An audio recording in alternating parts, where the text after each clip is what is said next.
Hi everyone, Mr. Boltri here bringing you video 3.5. We're going to talk about how to do really good force diagrams. So if you haven't watched video 3.4 and attempted Classwork 3.4, I'm going to ask that you stop watching the video and go back and watch video 3.4 and attempt Classwork 3.4, because this video is going to go over the answers to those questions. And remember, just watching me show you the answers is not going to give you the brain growth that you're going to need in order to really understand this. So first, and I know it stinks, but first you're going to have to go and struggle through trying to do your very best through those force diagrams. Because remember, we learn by making mistakes and then figuring out what the mistake was and why it was a mistake.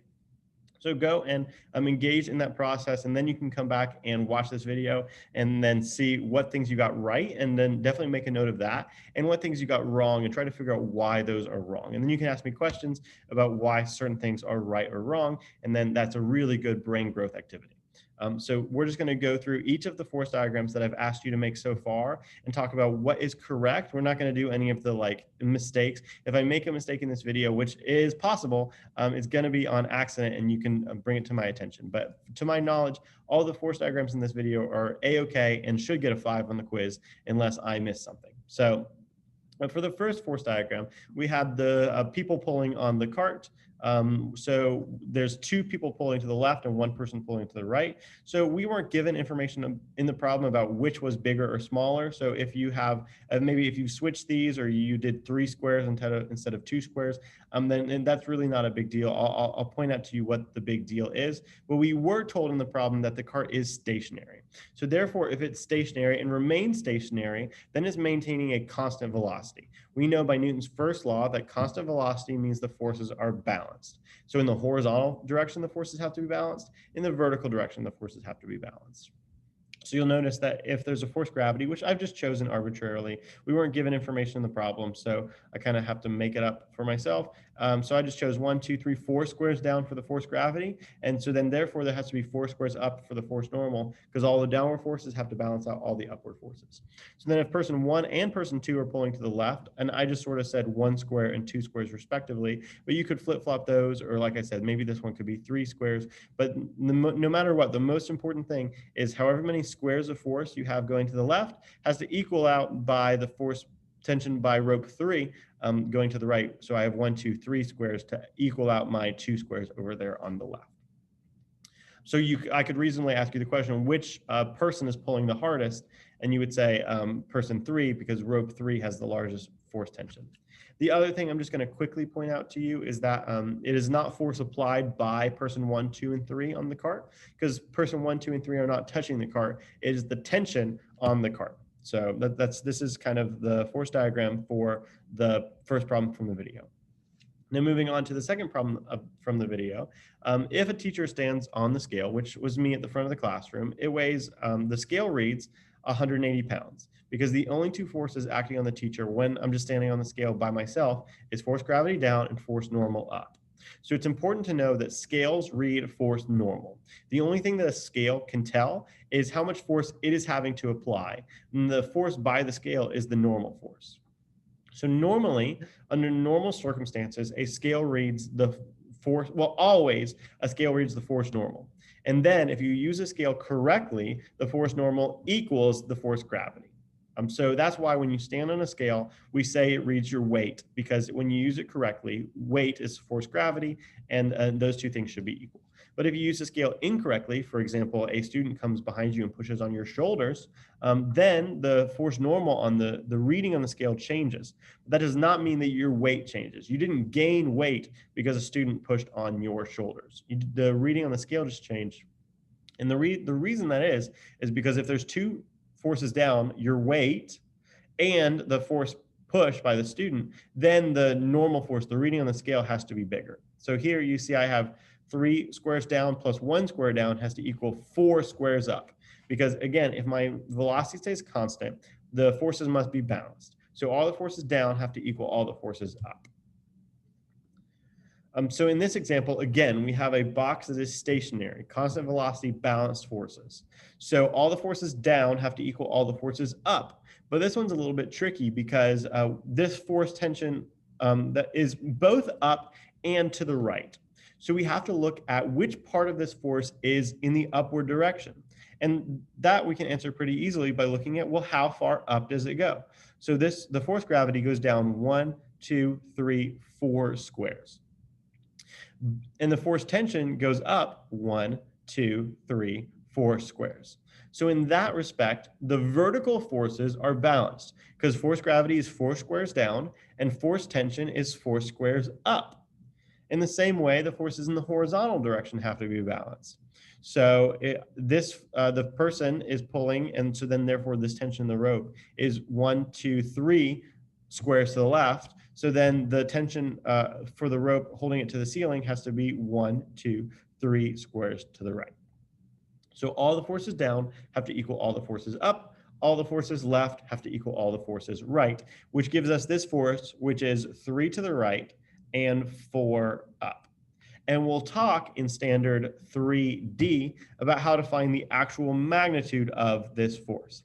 But for right now, it's enough to just draw that it's balanced. And we draw that it's balanced by having the amount of up equal the amount of down, the amount of left equal the amount of right. That means the forces are balanced. They sum up to be 0, and then the object is able to maintain that constant velocity.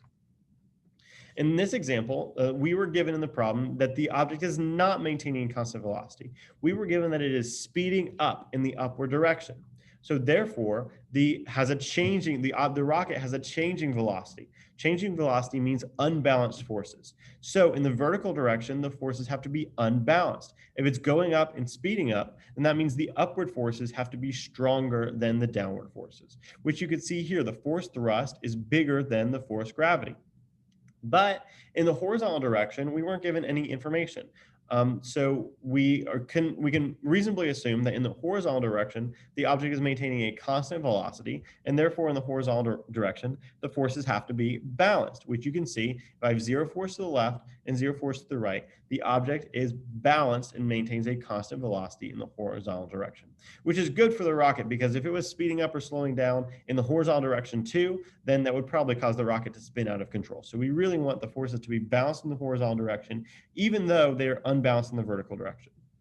And what that means is constant horizontal velocity, horizontal like the horizon, and changing vertical velocity, which is totally fine. It's okay to have your vertical velocity be changing and your horizontal velocity be constant. Okay, 2 more examples, and this one is from Classwork 3.4. So we were given in Classwork 3.4 the force gravity and the force tension and asked, well, can we make the forces balanced?